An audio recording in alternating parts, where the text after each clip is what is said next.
The Note 12 governs the rules and of contribution and participation at IETF. Please get acquainted with it if you've not already.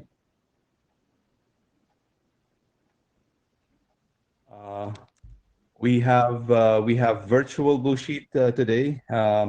We are using the Etherpad to log the attendance. Please use this link.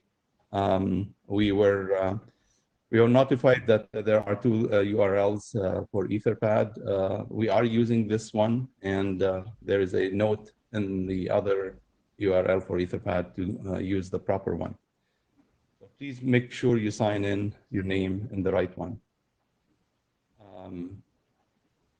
For asking questions, this is a little bit different than usual.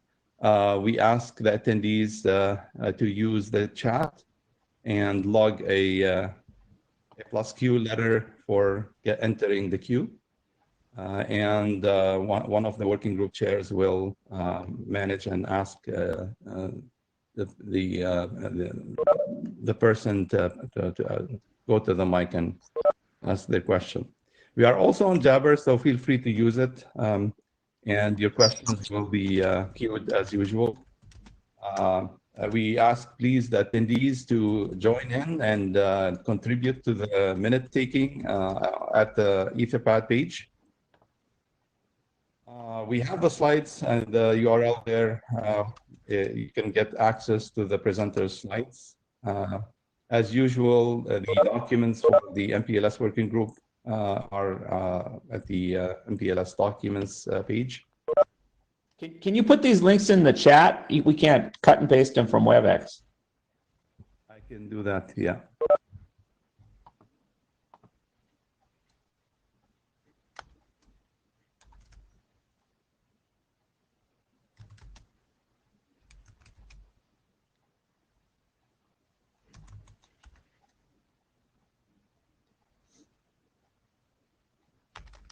Okay, they should be on chat. Yeah, thanks. No worries. Thank you, AC. So this is our agenda. We published it earlier, and there's a slight modification to it.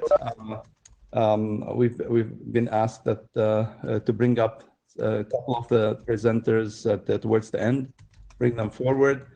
Specifically, presenter 5 and 6. We're going to move them to the top based on the request. They have to be present in, or they have to leave us earlier.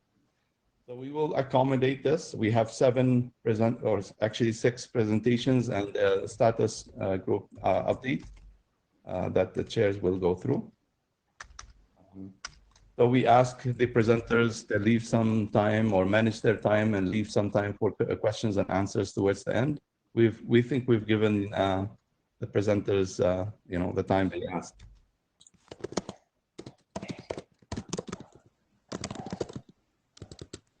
In terms of the working group status, have one reported error. It's a typo. Sorry, let me go back. It's a typo, and I think we acknowledge this, and it's we're going to take proper action on it.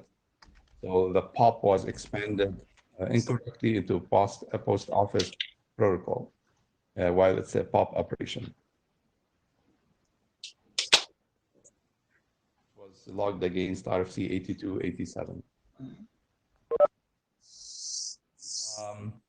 We don't have any liaisons to MPLS or from MPLS this time. That's a good thing. Bad thing. In terms of the document status, we have 4 RFCs that got published since last IETF. We've been active there, so we thank all who contributed, and the shepherd as well as the area director for getting this accomplished. We have 2 documents in the queue as well to get to being published. They are, one is in the MSREF state, and the other one is in the RFC editor state. We expect them to be published soon. In terms of the other documents, the working group documents, we have one that needs a revision, the refresh independent RZP FRR. If the authors are present, we ask them to take action on that. As well, we have the RMR, MPLS RMR doc. Again, it needs a revision. So if the authors are present today, we ask you to please take action needed. The MPLS SFL framework document, we have requested the publication of this document, and please stand by and expect follow-ups from IESG on this. We have new working group document that got adopted. This is the LSP ping OSP v3 and OSPF v3 and OSPF points. There is a little bit of discussion on this document, so if the working group feels I encourage the participants to engage in that discussion. It has to do with code point deprecation. So if you have a certain opinion on that, please sound it. That goes to the chairs as well. So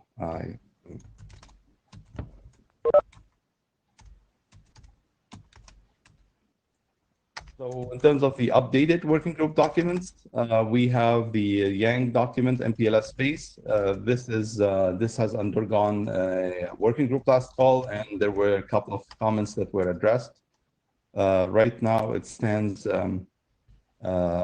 It needs to get moving to working group to publication.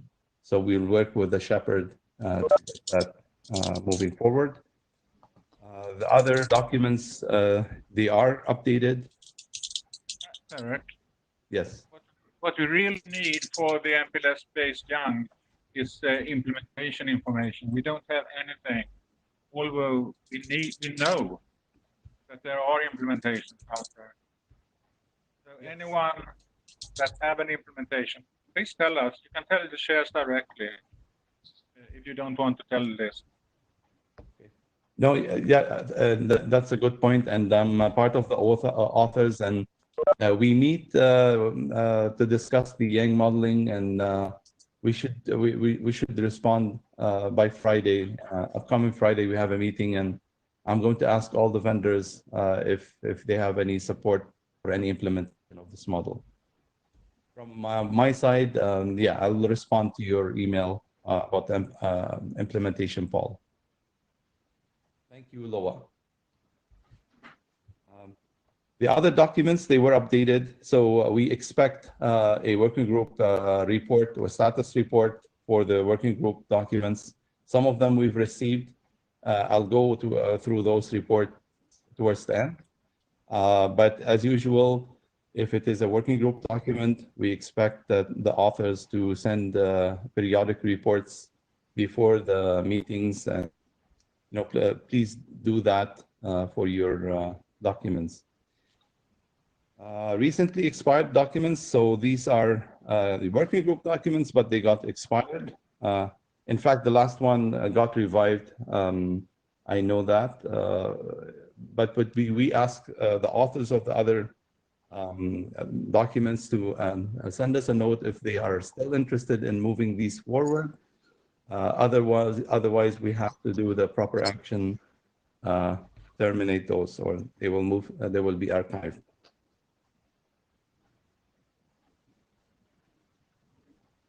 We have new individual draft documents. 2 of them are on the agenda, so the authors will talk more about them. We have updated internet drafts, some of which are on the agenda as well. Also have a document that is currently in spring working group. The author felt it's also related to MPLS, so we'll hear more about that. It's on the agenda. Now I'm going to go through the status report of working group documents that we received. The first one It has undergone a young doctor's review, and the comments were addressed. The next step will be a working group last call. The authors are asking us to move forward, and we will take the chairs will take the action on that. The second one, I think we spoke about it. Loa had pointed out that it's an IPR poll, implementation poll. Sorry, it's an implementation poll right now, and authors need to respond or anyone in the working group that knows of an implementation, please do that as well. Next steps, we will, the Shepherds has to do a write-up, and we will move forward with the publication. The MLTP Yang model, it's Yang doctor review at the moment. We expect some comments coming out and the authors to address them. Next step would be a working group last call after that. We have the MPLS BFT directed working group document. The status of this document is stalled at the moment. There was a RTG directorate review, and there were comments that still are outstanding. We need further discussion. We need this to get going. And so we encourage the authors, if they're present today, to continue to reach out to the reviewers and use the mailing list to send the status of these discussions.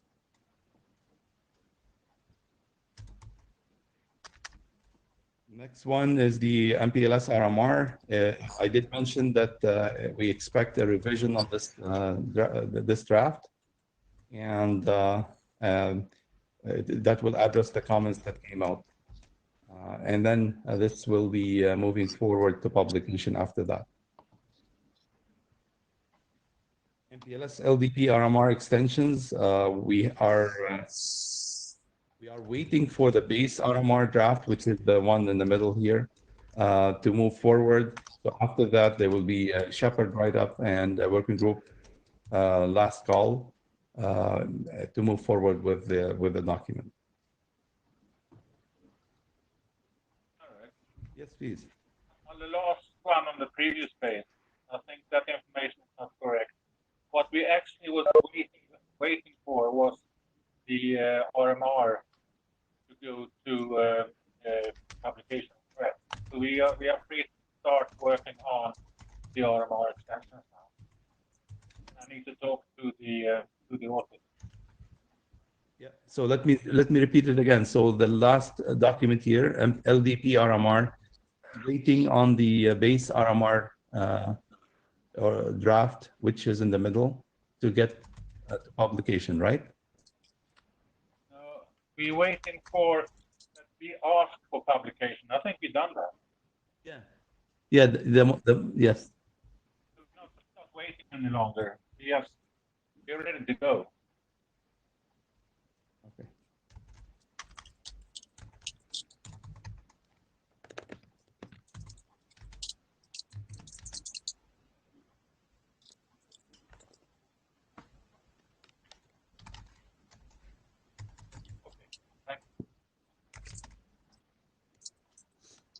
Okay, thank you.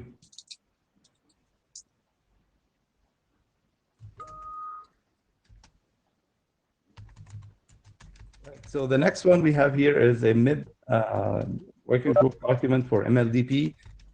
This was an expert review, and it recently expired. It's a little bit awkward state it is in right now. We are asking for an expert review. The comments that they got were addressed, but there's no follow-up because we don't have a replacement for the expert review to acknowledge that they were addressed.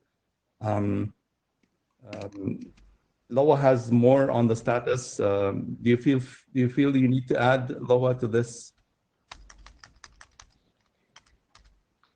So the history is that we have the MIB block, and the MIB block was grouping the work they did on MIPS. You're not too much audible for me, but I hope everybody else was able to follow. Okay, quickly. We don't have a MIP doctor that actually can fill in. That's the situation. We're trying to solve it. Okay, I heard we don't have a mid doctor at the moment. We're trying to solve this, and I hope we will be taking the actions needed to follow up. The next document we have is the special purpose label terminology. It is stable. It is stable and ready for working group last call. The next step is for the working group chairs to move ahead with this working group last call. I did talk about the last document here, which is tackling the code points, some deprecation for update to the code points for LSP ping for OSPF. It was adopted. We invite more reviews to happen if, and there is a discussion on that on the mailing list. So please contribute to that if you have any opinion on that matter.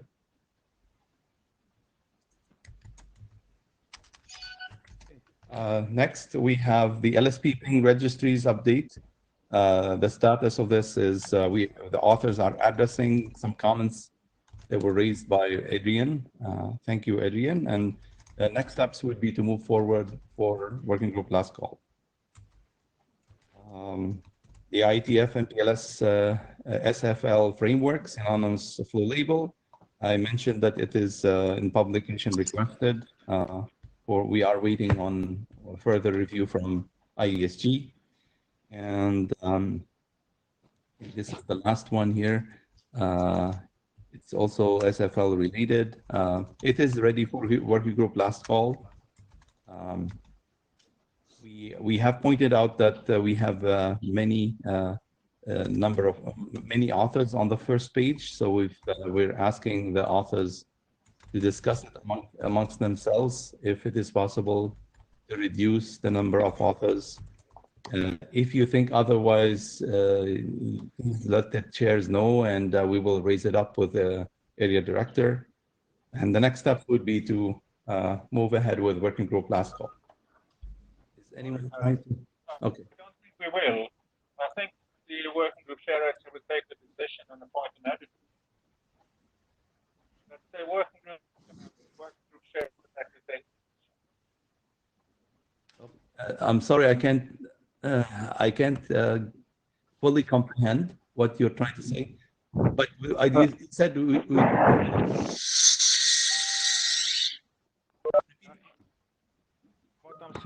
What I'm saying is that if the authors can't resolve this, working group chairs will appoint an editor, and then we go ahead. Okay, perfect. I can hear you perfectly now, Loa. Great. Thank you. Okay, so this is the end of our status report. Is there anyone in the queue for asking any question before we go ahead with presenters? No, I guess. Okay, so next on the agenda, as I mentioned that there is a slight change to the agenda, and I'm not sure if Kiriti has joined or Balaji, I think. So we have this presentation as next. Balaji, Hold on. Can you hear me? yes, I can hear you. Yeah, so Balaji will do this, but I'm here just in case. Okay, thank you, Kiriti, for acknowledging. Okay, so this is the label allocation using ARP. Balaji, let me know, and I can flip to the next page. Can you hear me, Tarek? Yeah, I can hear you. Okay, all right. Yeah, so before I start, Kiriti and Reggie, if you guys have anything to say, please feel free to chime in as we go through this.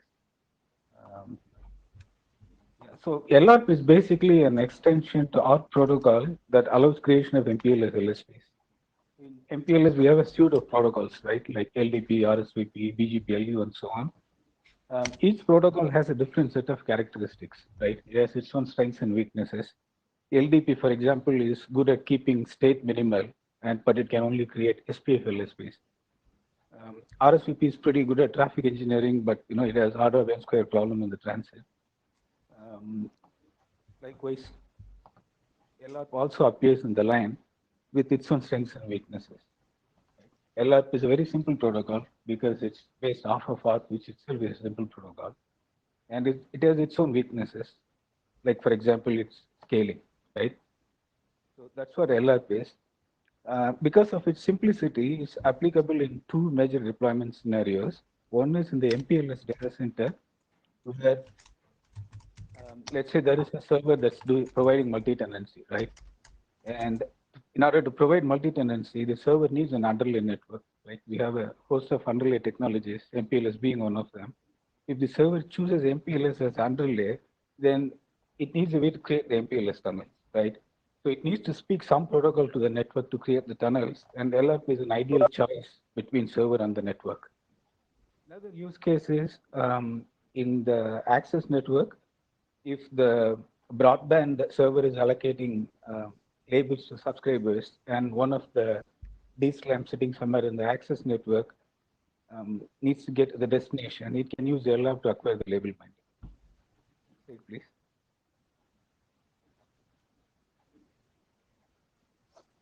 So many of you probably have this question in mind, right? This work was done about 5 to 6 years ago. Why are we talking about it now? I think back then it was a little too premature, because at that time I think the prevalent underlay technology was not MPLS. This is something that we are noticing is changing now. People are showing more interest in MPLS, and therefore we think this is an appropriate time to bring this up again.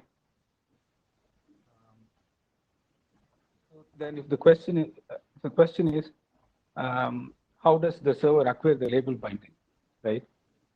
Typically, the server does not speak routing protocol towards the network, right? It may have a BGP version running in it towards the controller. That's mostly for exchanging overlay routes. A part that needs to be addressed is, once the overlay routes are acquired, how will the host figure out how to get to the underlay destination? We're proposing that we use LRP for this. Next slide, please.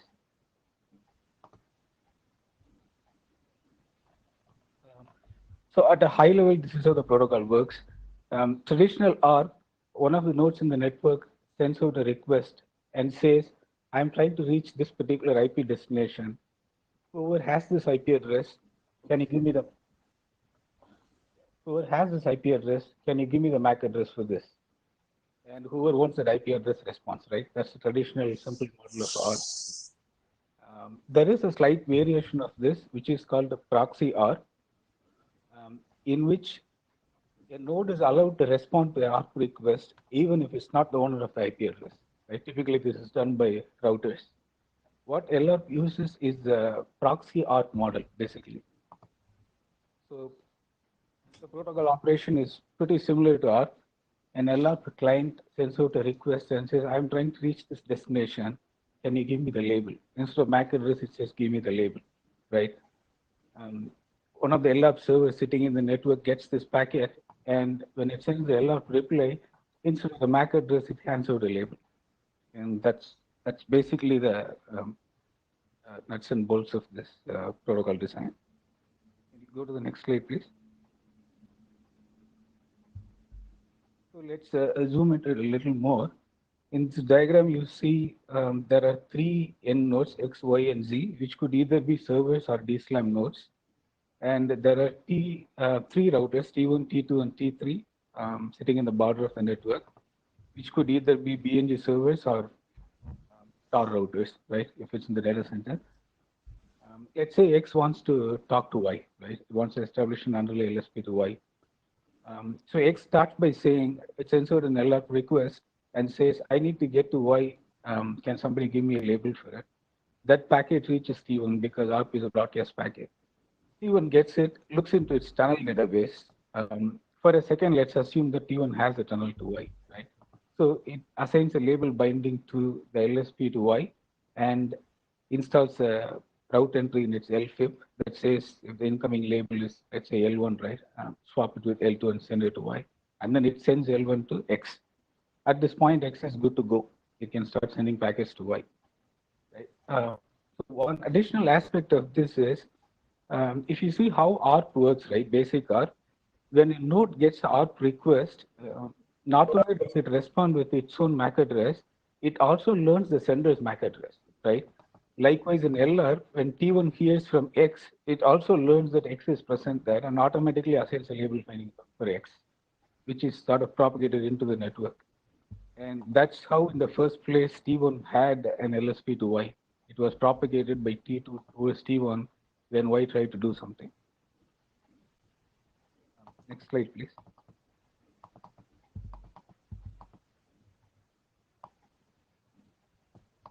Some more details. Can you press space? The 3 or 4 bubbles will show up here. Okay, one by one, please. Okay. Yeah. So this is the first one. Yeah, right. So the some more details on what we discussed, right? Where we said X asks for a label binding to Y, right? What prompted X to ask for a label binding to Y? I think the answer to this question depends on what node X is trying to do. If node X was doing multi-tenancy, for example, let's say one of the tenants had a few containers or VMs sitting in server and a few more sitting in another server. And if these containers or VMs try to talk to each other, then the two servers need to have an underlay tunnel among them, right? So maybe one of the possible triggers is if the overlay route present in the server says I have a next hub pointing to that server, that could be a place where the host actually sends out the LRP request. Next point, please.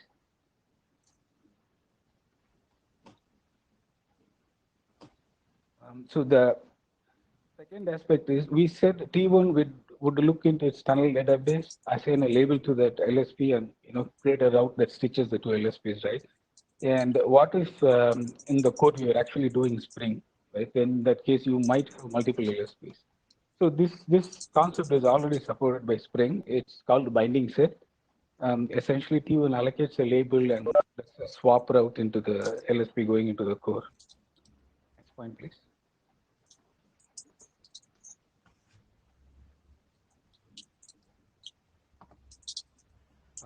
I think this we already discussed. Basically, this says how does T1 know about X? I think we discussed that this is derived from basic ARP model.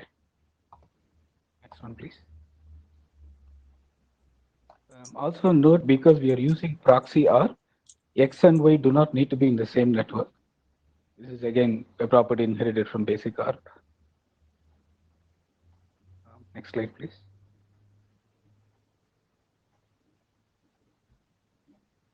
So what do we need to do next?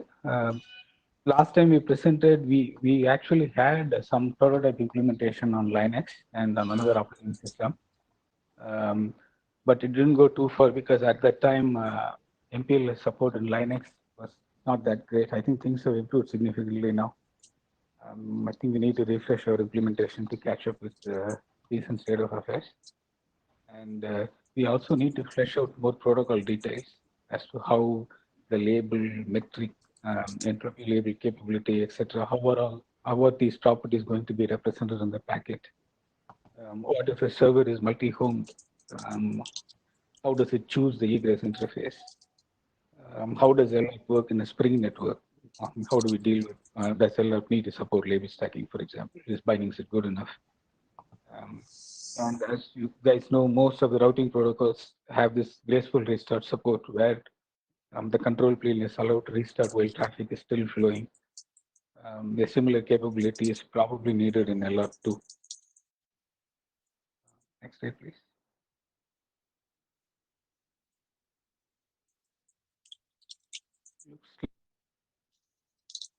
Anything if you want to say? Okay. Do we have any questions? I do if I'm the first in the queue. I'm trying to look for the requesting. I'll decline. Yeah, I think Yeah, I found the person that needs to be muted, and I muted them. They're logged in as IDR working group.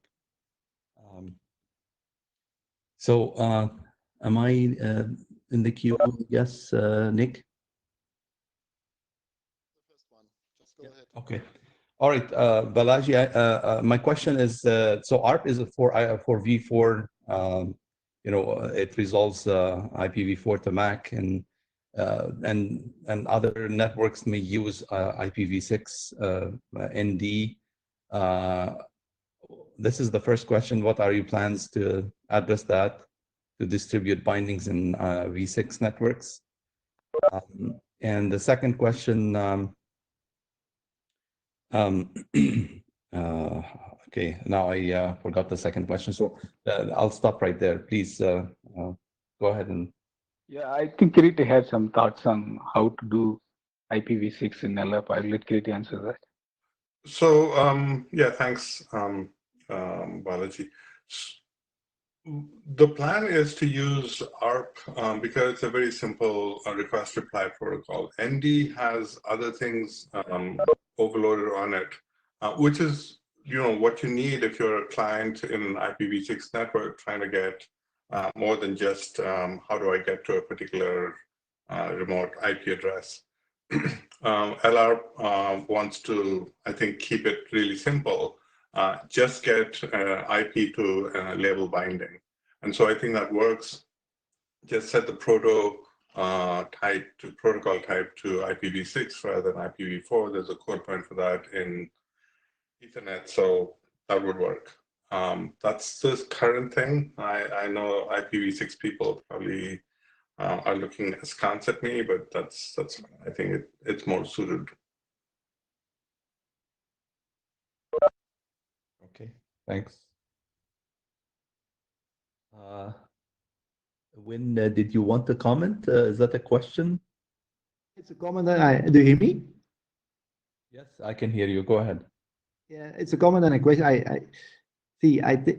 It's perceived that ARP is easy to extend, and I understand the reasoning behind that. But I think if we really need a lightweight protocol, probably we need even extensions in ARP beyond that, right? I think if we really want to go down this path, is it not better to define a very lightweight protocol, even maybe using gRPC or something like that, where you basically request and exchange it between two neighbors and be done? The thing is, ARP is a simple protocol. It does everything you want. And one other thing is that, in a situation like in a data center where you have, potentially 10,000 or more servers, you don't necessarily want to know where every other server is and what the bindings to them are. You want to be very prescriptive about that. And so ARP allows you to, only get the things that you want because you're explicitly requesting it. So it's like LDP downstream on demand, except it's so much lighter weight than LDP and doesn't need an underlying IGP, to work with. So, yes, we could invent new protocols, and in many cases that's the right thing to do. But I think if ARP does the job, then we should just simply use that. But I like inventing new protocols, but I think I'm not for a new protocol, but I believe that ARP is so much used in every stack that if you want to extend it, it's you are looking for trouble, I think, at some point. I look for trouble. I like that. Yes, but it might be not. The point is that you have a new hardware type, which is MPLS or MPLS over Ethernet. So everything sort of goes under that. And if you don't, so you don't mess the existing ARP, which is really important. So I agree with you on that.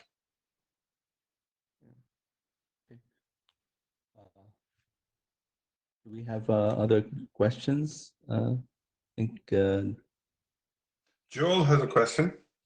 Joel has a question. Go ahead. So if I assume that the servers are point-to-point linked to the first hop router who will answer the ARP, then I understand how the various failure cases work.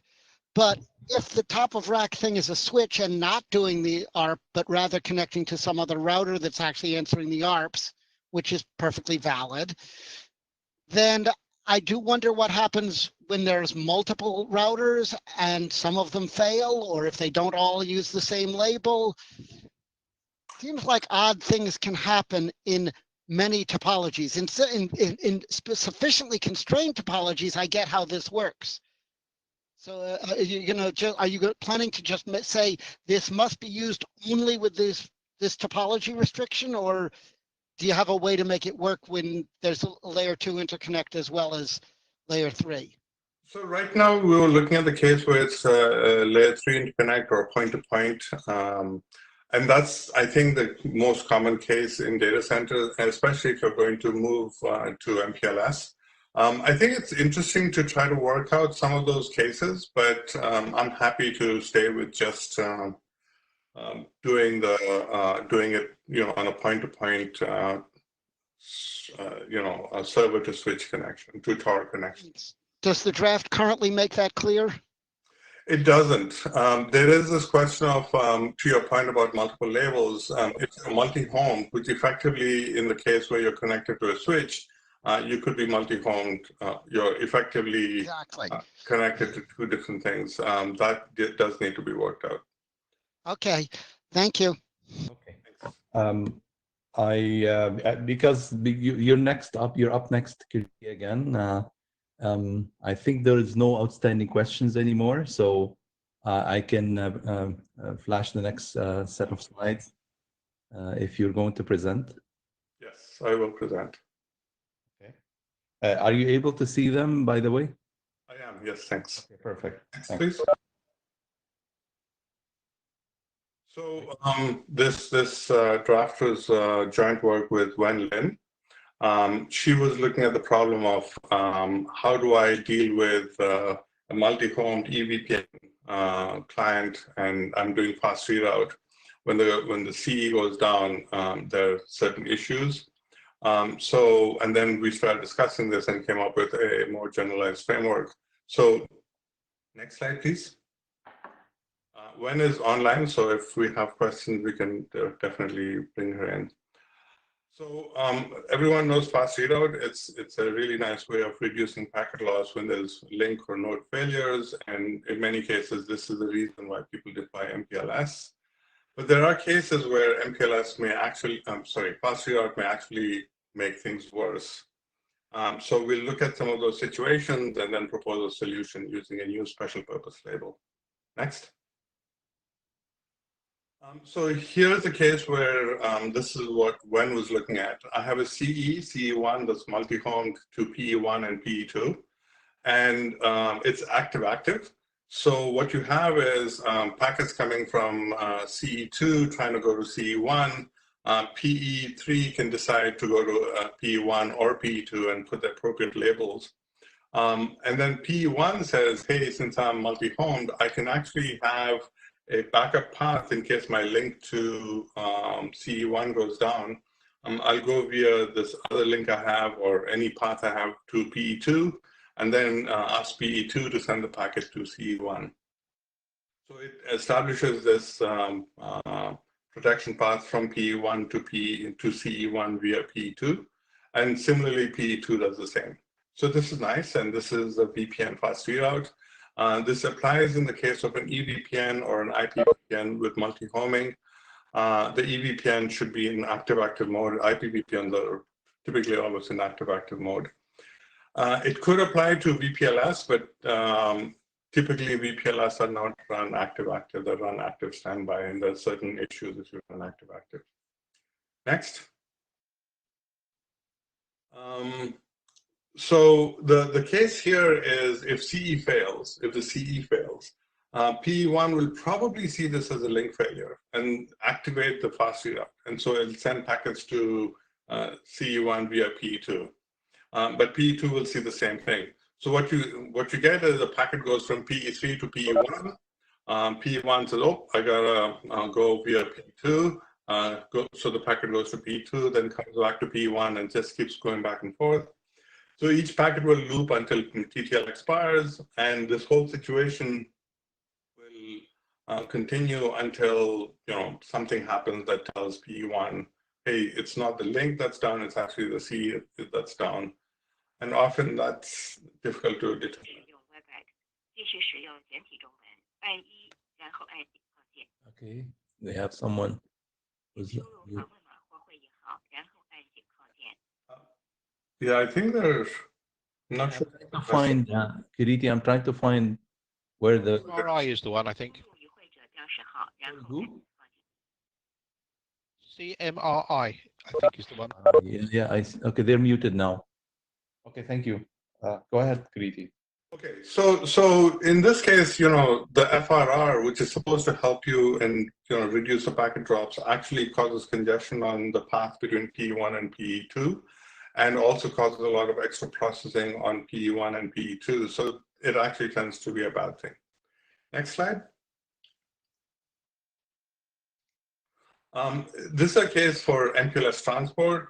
Essentially, you have a LSP from P1 to P4, and you set up link protection. So if the link between PE2 and PE3 fails, L1, then I have a backup path via P5 and P6. And if the link between P5 and P6 fails, I have a backup path via P2 and P3. So normally what happens is packets go from P1, you know, all the way P2, P3, P4. If L1 fails, they'll go P1, P2, P5, P6, P4, P3, P4.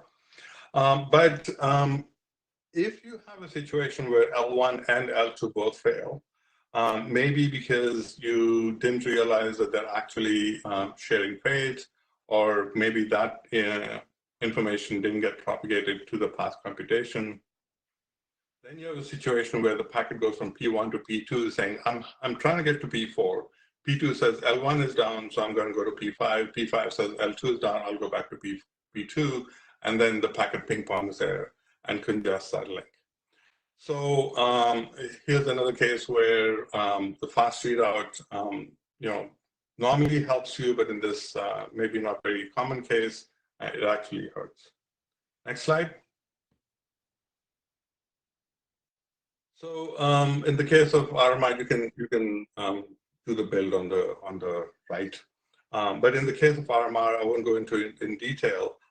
Essentially, you have two counter-rotating LSPs to every destination. So in this case, we're looking at the destination being node 1. If you're trying to get, can you just hit next? Oh, yeah. If you're trying to get, or keep going until, yeah, there's a couple more. If you're trying to get from node 5 to node 1 and you're going clockwise, you know, and then you hit a failure somewhere, you'll switch to the anti-clockwise. So that works nicely. But if node 1 itself is broken, then node 5 sends the packet to node 1 in the clockwise way. It hits node 0, and node 0 says, oh, this is not working, I'm going to flip around and go the other way. And you go all the way around and hit node 2, and node 2 says, oh, my link to node 1 is also broken.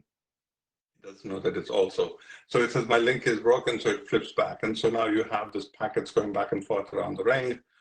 Again, the fast readout turns out to be a bad thing because you're now congesting the entire ring. So there's some mitigations for this in the RMR draft, but nothing really, you know, nice. So so it's just another case where a better solution would be good. Next. So here's how things would work without an FRR. You can build this out. Tarek. Yeah. There's nothing unexpected here. Essentially, you know, we explained how this works, but I just put down a few labels here. There's a tunnel label from PE3 to PE1. There's a tunnel label from PE1 to PE2 and from PE2 to PE1. And then there's the VPN labels. So I'll assume that you guys understand this and go to the next slide, where we try to solve this problem. Essentially by saying, yeah, there's one more. So here you have a loop, but if you're trying to do this with this no further fast readout label, what happens is PE3 sends a packet to PE1 with the outer label TL1 and inner label VL1. PE1 says, hey, I'd like to get to CE1, but I can't, so I'm going to send it to PE2 to try to go via that path. And if L1 was broken and L2 is not, then this would be perfectly fine. But if CE1 is broken, then PE2 also sees that L2 is broken. And so it would normally try to send it back. But what happens here is PE1 says, I'm actually going to put the label stack TL2, VL2, NFFRR, essentially saying, hey, I've already done fast readout. If you get this packet and you can't deliver it, throw it away. The way it works is with penultimate hop popping or whatever, PE2 removes or already has TL2 removed, sees VL2, says, hey, I'm trying to get to C1 because that's the label to get to C1 via L2. Pops that and says, oh, there's one more label here, NFRR. That means NFFRR. I'll never get that right. And so it says, I'm going to now, the fast readout has already been done, so I'm going to drop this packet. So instead of congesting that link L3, the packet gets dropped at P2. And of course, all the extra unnecessary kind of useless work that P1 and P2 would perform if the packet was pinging. So basically, this is a special purpose label that can be used in this context to indicate that P1 or somebody else has already done fast readout, and so a second fast readout may not be actually helpful. Next. So I guess the first question, so the request is that we allocate a special purpose label for indicating no further fast readout. One question is, should we do a special purpose label of any kind? And that's kind of addressed in the draft. It's good to have the semantic, because it's a common semantic. So I don't want to have a different solution for VPNs and eVPNs and MPLS transport and MPLS rings. I think this is an important enough semantic that we should have a common solution.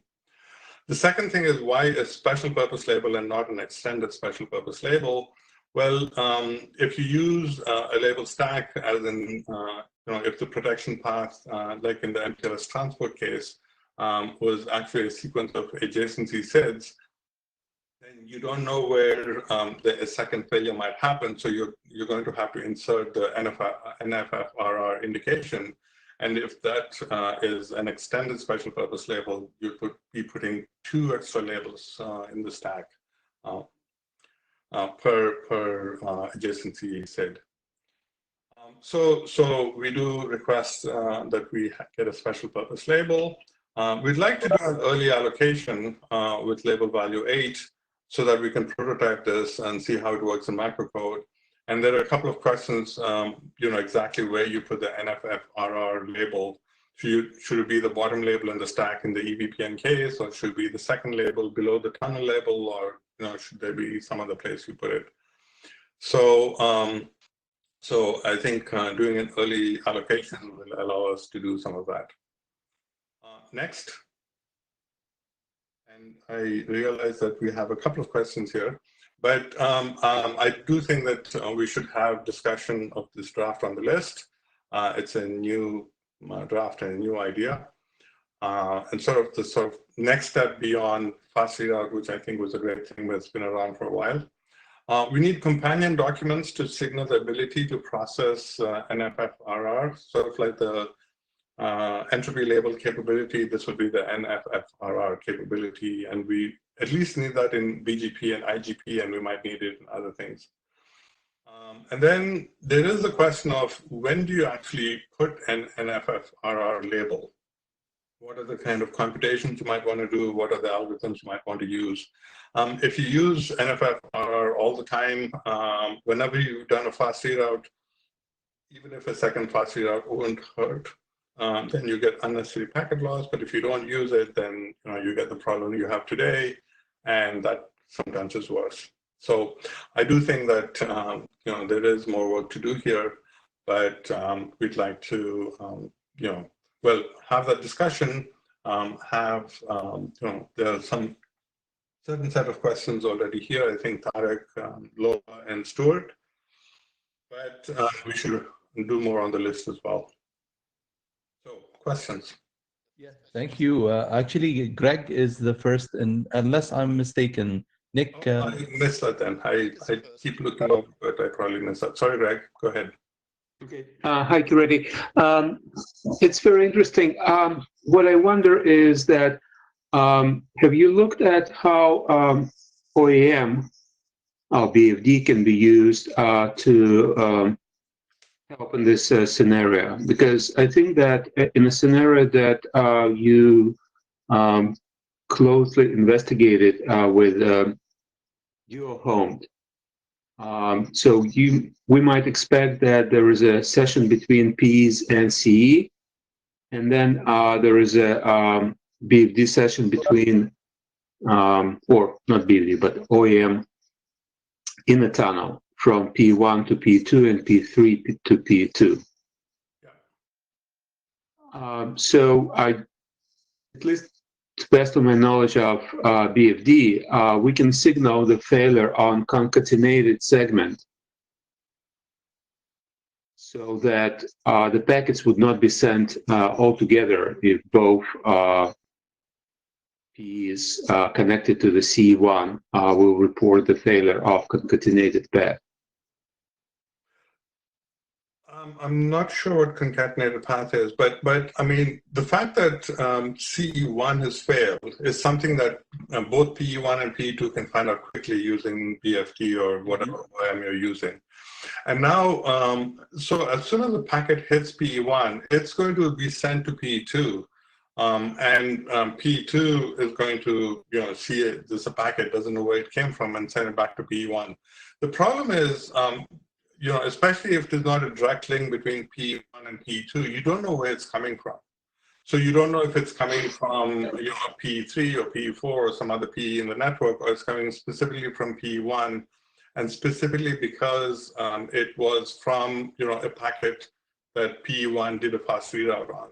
So we can maybe invent some ways of doing this with OEM, but that is a much more complex process, and fast readout is happening very, very fast. I mean, that's the point. So I think, a data plane solution would be better. And like I said, it's not just the PE situation, the PEC situation in VPNs, it's also the MPLS transport. And I don't want to make Tarek go back, but if you look at that slide, and you have actually a failure instead of in L1 and L2, the links L1 and L2, you have a failure in P3 that looks like a failure both in the link L1 and thank you, Tarek, the link between P6 and P3. And so again, that looks like two failures, but it's actually one failure of P3. And this will lead to a similar problem. And so instead of trying to, find point solutions for these, I think first a data plane solution, and second a solution that can be implemented, more generally would be a good thing. But I appreciate the comment, and I also appreciate, Greg, that you're the master of OEM. Thank you. Thank you. Okay. Next, I think I'm next in the queue. My name is Tarek with Juniper. So I think this is an important case that you're highlighting, Kiriti. And indeed, in EVPN, there is a potential that loop can occur in that case. My question is, EVPN has capabilities to signal this split horizon group label to avoid, flooded packets to come back to the access. It's not exactly FRR, but it uses a mechanism to allocate a specific label to ask the other peer, in the multi-home peer, to drop in certain cases. Did you consider, or are you considering to extend signaling in, for example, in EVPN to allocate a label, not necessarily the special label? And if not, why? So when is So- gonna? Yeah, I'm gonna take that, Tarek. Okay, so first of all, the ESI label in the EVPN is to recognize the origin of the packet. So ESI in today's EVPN is to recognize the packet coming from CE instead coming from another PE. So we are trying to do FRR. In this case, traffic is coming from another PE, not from CE. So let's put this ESI label aside. Secondly, the question is, it's a good question whether we can have another label to do this. We also been thinking about this. This is, and the label can have, the scheme of label allocation can be per interface or per table, right? Per verb table, EVPN verb table, or we let's put a per MAC aside, okay? Per prefix aside, which is MAC. So reasonably is per interface or per verb. It's very useful to do it per interface, but this will require every Ethernet segment, which can be in the service provider mode, sub-interface, right? Thousands of sub-interface to have another label. So by using one general mechanism presented in Corradi's presentation, we think it's a scale, more scale, like a scale up. We only need to using one label to do this. So yeah, to answer your question, yes, it's doable to have an extra label, but to considering scale, this is one general mechanism, one label. So that's why we like to go with this approach. Thank you.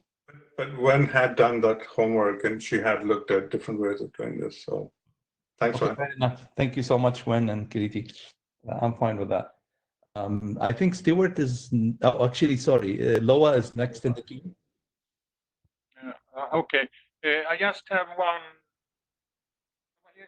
I want to say one thing, and you need to be careful. Kiriti, you was one of the co-authors of RC 4020, and you know that you can't do early allocation if it's not the working group document. So if you start saying label 8 this point in time, and then you do 3 or 4 months, there is a risk that that something will happen to that label. So at least move to a TBD or something else. Take the value away. And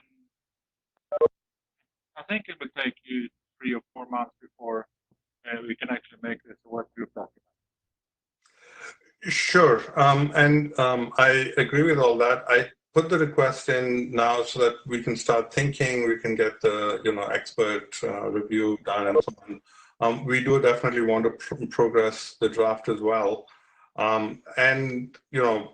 From a private implementation point of view, we can do some of these without that. But I think it would be nice because some of this code goes into microcode, which is not so easy to change. It would be nice to have the early allocation. So there's an early request for an early allocation. But I'll take it. I agree to that, but I think you're playing a high-risk game with starting to mention the value just now. Change that to TBD and be all fine. Okay. Got you. Okay. I think next is Stewart. Right. So first, I support the idea of having a do not reroute again label in the stack. Having an indication that said that already done repair and it shouldn't be done again is something that Mike Shand and I looked at many years ago when we were doing some of the very early work in this. And there were several schemes that we couldn't use because we couldn't reliably indicate whether a repair had previously happened. So I think it's a really good idea for us to add it. I'm concerned about but it needs to be there for the general case, not just for any specific case. It needs to be a general feature that we add to the scheme of things, because there are many fast reroute schemes. I am really nervous about doing early allocation, however, because this is an incredibly rare resource that we are using, and we should be extremely parsimonious with it until such time as we know exactly what the scope of the label is and what the demand for it will turn out to be. What we I think don't have is an label, and maybe we need an experimental single label experiments to happen on. You were talking about microcode. Microcode is by definition changeable, so I would hate to see us sort of burn the label and then make a mistake. We've already burnt at least one, and there aren't.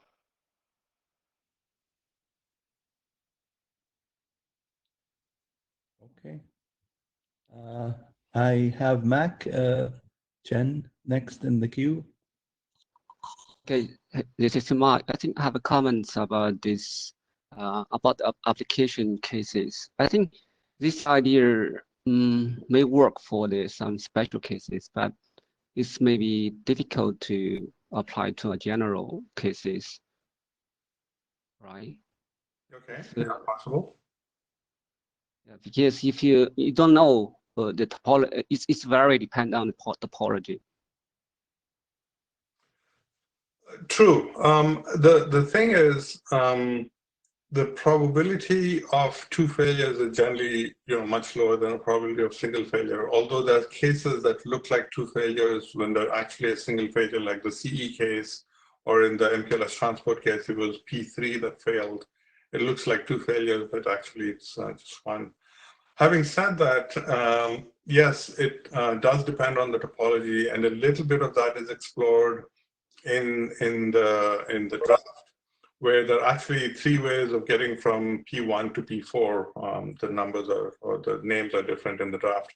And so even when you apply the no for the fast reroute, because of load balancing, if you take a particular path, it says, yeah, this is fine, I'm going to go there. And if you take a different path, it says, nope, that's not going to work, so I'll drop the packet. So the thing is, by putting an indication of no for the fast reroute in the packet, you save the potentially very bad situation.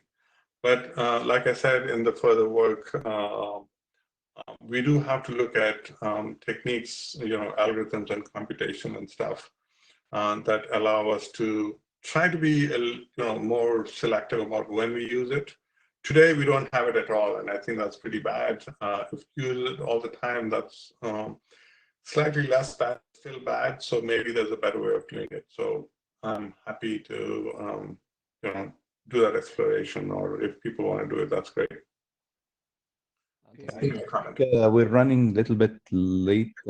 We have to cut it off. So we want to move on to the next presentation. Thank you, Eric, for moving me up. No worries. No worries. But we encourage the participants to take it to the alias, and if you have any comments, remarks, or concerns, and let's follow up on that. So next, I'm presenting the PDF slides. Can I get an acknowledgement first? Rakesh is next, and you're there as well as you can see your slides on.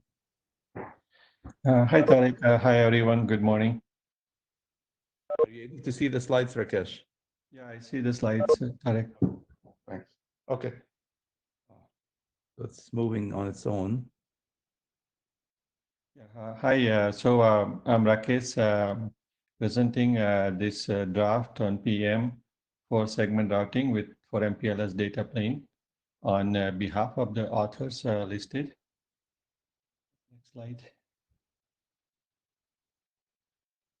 So the draft has been around, but we'll recap the changes. So just a quick look at the requirements and scope, the history, what we have changed since the last presentation. Maybe quickly review the summary and next steps. Next slide. So this is using RFC 6374 and 7876 for segment routing with MPLS data plane. for delay and loss measurement for links and the end-to-end paths, advertising the link metrics in the network in the various measurement modes as defined in 6374 for one-way, two-way, and loopback modes. Next slide. So draft has been around for a couple of years now. It was in spring 6 months ago. It was moved to the MPLS working group, and it was presented in MPLS working group at the last IETF. Next slide.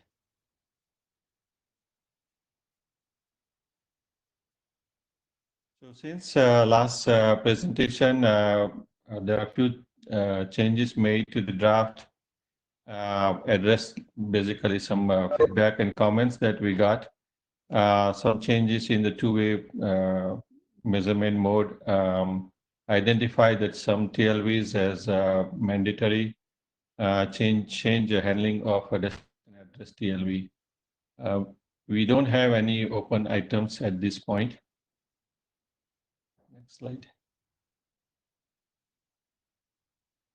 So there are three measurement modes as defined in RFC 6374 and applicable to SR policy or SR paths as well. Using IP-UDP for a one-way mode, using the 6374 in both directions for two-way. We have clarified using a control code for two-way mode, and there is written path TLV as well. If there are cases where we want to measure two-way mode for bidirectional SR policy, for example. And loopback mode basically carries the label stack for the forward and reverse path in this case. Thanks. The next slide. So as mentioned, the return path TLV for two-way mode carries the segment list labels to be binding seed, and we identified it's a mandatory TLV. And if it's not supported, then there is an error defined in 6374 for unsupported mandatory objects should be must be returned. Next one. There is a block number TLV defined. It's used to correlate data on both endpoints, like counters, also to aggregate PM data at some interval. It's also mandatory, and if it's not supported, error must be returned. Next one. So there is a destination address TLV defined in 6074, and the delay and loss measurement use cases in segment routing. The intended node must reply only if it's matching the destination address, otherwise it must return an error. This is to avoid any miscalculation of metrics and affecting the segment routing. The routing decisions are made based on this, so it's a must. Next one. So welcome your comments and suggestions. Draft has been around for a couple of years, and there is implementation as well. Draft was in Spring Working Group for a while, and this is the second presentation in MPLS Working Group. So we are requesting the adoption in this working group. Next slide. I think that's all. Thanks. No worries. So you're asking for proceeding ahead with the adoption of this document. I don't know how to do a poll of how many read the document on WebEx. So I think we'll have to take it to the email list and and move forward with the regular process in MPLS working group with a review team. Expect a review team to take a look at your document and review it, and moving forward with this. Let me see if there are questions. I'm not able to. No questions. I would like to add myself as a question. Let me add that for the record. My question to you, Rakesh, this was asked last time, I believe. The return path TLV, there is a mention in other IETF drafts, specifically in OAM, for this return path TLV. Are you working with other drafts to, is there a possibility to unify this, or you're thinking they are separate, the return path TLV for OAM or BFD, I think it was, is different from this loss measurement or delay measurement. Yeah, this was asked last time. So what we did is we made the structures and definitions similar to the other protocols, but the scope of this draft is SRMPLS. So the code points that we define here are for SRMPLS. Yeah, I mean, if there are other drafts, if you ever extend this for some other use cases, then new code points could be defined for that. Okay, thank you. All right, I'll move ahead if there is no other questions, or maybe there is. I think Greg is next. Yeah, Nick, thanks for mentioning other work. Yes, I think that what's being here proposed is very similar to what in the working group document on BFD directed. So where the label stack is advertised, and it's a similar to the work being discussed in the Spring group. So definitely would be good to work together and try to come up with a more generic solution. Okay. Thank you. Thanks, Greg. All right. Thanks, Eric, for the tip to the host and the peers. We'll do it next time or next document. So Rakesh, you're still on, and I am presenting your next slides. Yes. Yeah.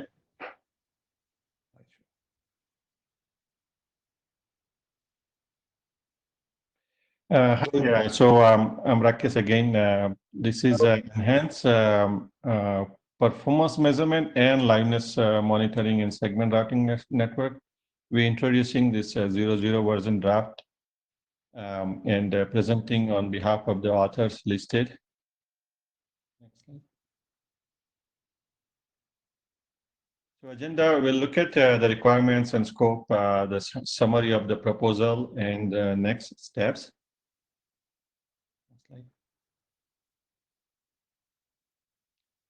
So requirements is doing performance measurement as well as the liveness monitoring in SR networks. So basically end-to-end paths for SRMPLS, SRv6 data planes. Today's focusing on SRMPLS, it's MPLS working group session. Also support ECMP SR paths. And the idea is to run a single protocol for both liveness and performance measurement in SR networks to simplify the deployment as well as reduce the operational complexity. We're trying to eliminate the dependency on the endpoint on the remote side, no state on the endpoint, so it's not aware of the protocol. Also, the requirement for scales much higher now, and the faster detection interval requirement as well. So we try to avoid packets not punted out a fast path on the remote side to achieve the scale and interval. The current proposal is to use the TWAP Lite and stamp messages. It can also be extended to other probe messages in future, and basically using the user configure the IPUDP paths for the probe messages. Next slide, please. So liveness monitoring for SR policy and SR path, it uses loopback mode.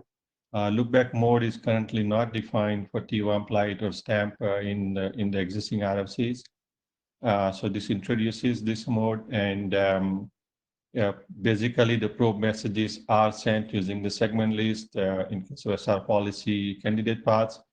They are not punted on the reflected node. Basically, they come back, look back. So endpoint in this case is not even aware of it. Return path can be IP or SR. And just like any other liveness monitoring scheme, if you don't have a consecutive n number of messages received back, then you declare liveness failure. Rakesh, sorry to interrupt you. I do have to flag that we're running a little bit behind, and we still have two sets of presentations, including yours. So if you can make it a little bit shorter, or presentation to move on to the next one, much appreciated. Yeah, sure. Yeah, next slide, please. So there is an enhanced loopback mode defined. Works the same way as loopback mode, except there is a network programming function enabled on the reflected node. So when it detects match, in this case MPLS label, could be special label, it will also insert receive timestamp in the probe packet before forwarding it. So idea is to timestamp and forward the packet on the endpoint node. So now you get T1 and T2, and the liveness works the same way, but now you also have the delay measurement between the sender and reflector.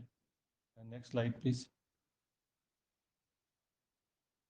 So if you're using T1 light probe messages, the sender would add the transmit timestamp, reflector would add the receive timestamp at offset 16. This is enabled by the network programming function on the reflector node. Many fields are not used in this message, not required. Next slide. Same thing for stamp as well, so we can skip it. Next slide, please. So for SR-MPLS, an example probe message would look like this, where you have a label stack, and at the bottom there is a timestamp label, and the return path is IP. Here the endpoint and sender addresses are swapped, so IP will come back to you in the back mode. Next slide, please. Just like other SR policy PM, this also allows us to handle the CMP paths by using the 127/8, hashing those destination addresses, and also for IPv6, we can use flow label. Next slide, please. So it's based on the user configure UDP path, so controller or any SDN can be used to provision on the sender and reflector side. Only thing, if you're using enhanced mode, then reflector side, the timeset offset is provisioned. Next slide, please. It's short, please, Rakesh. Okay. Yeah, that's it. Okay. So we welcome your comments and suggestions, and we would be requesting a working group adoption once we address all the comments. Okay, and we will follow up on email this time to save on the time. We still have two presentations. It's still presented, so I will go fast on this one. Yes, go ahead. Actually, yeah, if you can make it very short, because we want to give a chance to the next presenter. Much appreciated. Yeah. So so Rakesh again from Cisco. This is in situ OEM for MPLS encapsulation, presenting on behalf of the authors. Next slide, please. So we will look at the requirements, scope, history, last updates, and next steps. Next slide, please. So there is IOM work being done in IPPM working group, and we're just adding the MPLS encap for it. Next slide, please. The draft has been around for a year and a half now. It was in spring and got moved to MPLS working group. Was presented last time, so we'll only discuss the delta since the last meeting. Thanks. Next slide. So the NCAP is made generic to MPLS data plane, added procedure for hop by hop IOM and address various review comments. Next slide, please.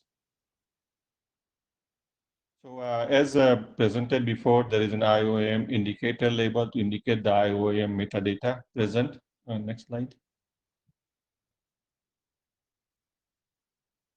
There are two labels, one for the edge-to-edge case and one is for hop-by-hop processing. If you want all nodes to process, there is a separate label for it.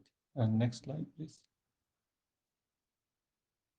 There is another label defined to indicate IOM and flow type. This is to address the ECMP case for IP header. So this way, the next four bits are 000, and the IP hashing will ignore the not mess up because of IPv4, IPv6 misunderstanding. Next slide. So there are many ways to allocate the labels. We can skip this slide. Yes. Yeah. Anyways, then it's mentioned in the draft. So next slide, please. Okay, good. So we're asking IANA allocation from extended special purpose label, but it can be controller allocated or signal. Next slide, please. We can skip this and this as well. Then we go to the next steps. Yeah. And we solicit your comments and suggestions for this draft. Okay, thank you. And any questions on this draft? We have one from Greg. Can you please make it quick? We want to leave some room for the next presenter. Greg? Sorry, it was okay. I'm sorry. It was to the previous draft, but let's take everything to the list. My apologies. Thank you, Greg. Thank you. Thanks a lot. Thanks, Greg. Thank you, Rakesh. We're moving ahead to the next slot. Wei Cheng, you're up next. I am presenting your slides. Can you acknowledge seeing them? Hello, could you hear me? This is Wei Cheng. Hello? We can hear you. Can hear you, yes. Okay, okay. So, yeah, please next page.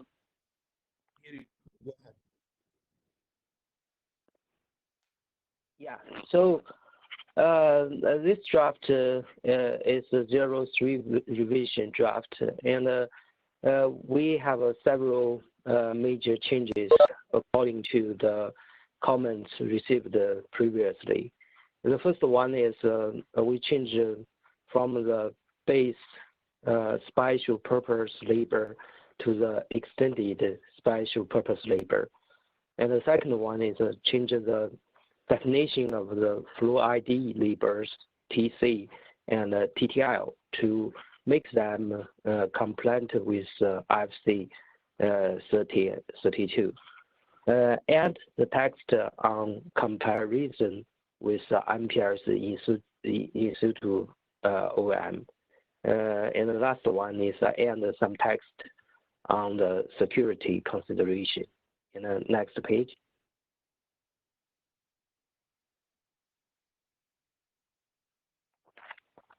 So this page shows flow-based performance measurement encapsulation in a composite special purpose labor with the extension labor 15 plus the flow ID labor indicate, followed by flow ID labor.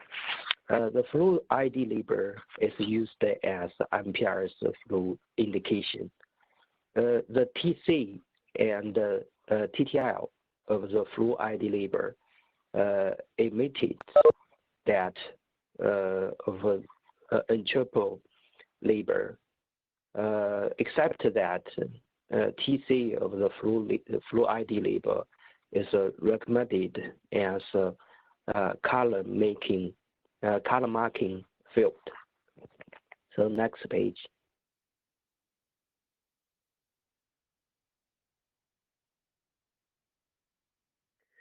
So for the measurement objects, we can include the LSP, VPN, as well as LSP and the VPN. We can add the CSPL into the LSP stack to monitor the LSP performance. We can also use that for the VPN and for the both LSP and the VPN. So next page.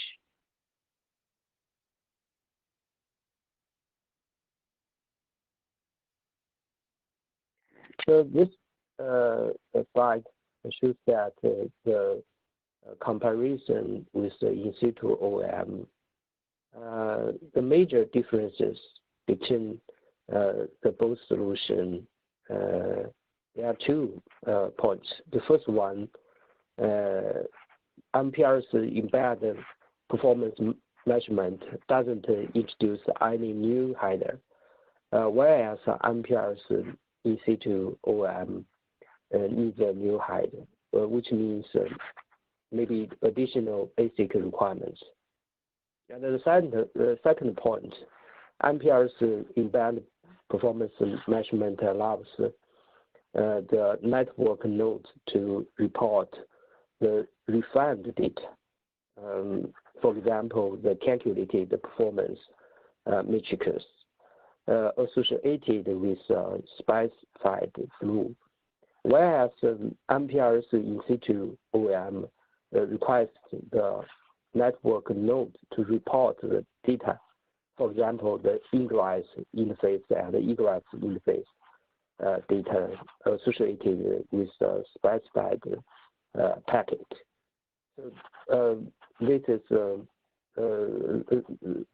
the 2 key differences between the 2 solutions. The next page.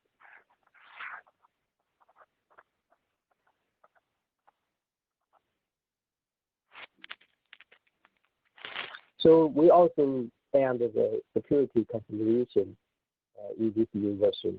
And the major points on the consideration include the first point, the flow ID label indicate and the flow ID label must not be singled and distributed outside one performance measurement domain.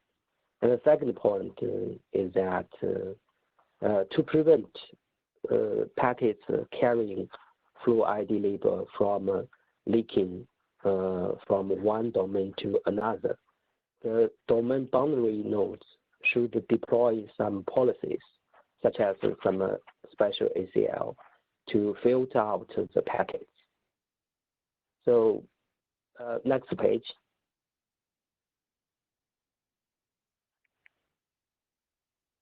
For the next slide, we also believe all the comments we have already received have been resolved. So we hope to ask for working group adoption. That's all. Thank you.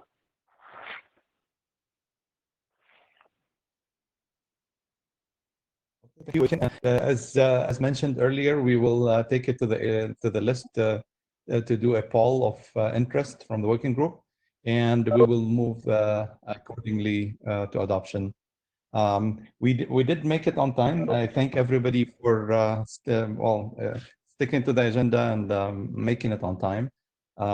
As a reminder, we will have a session 2. It will be on May 7th. Expect some email to come to remind about that. Thank you for joining this time, and we're looking forward to seeing you again next time. I'll stop the recording right now. Thank you.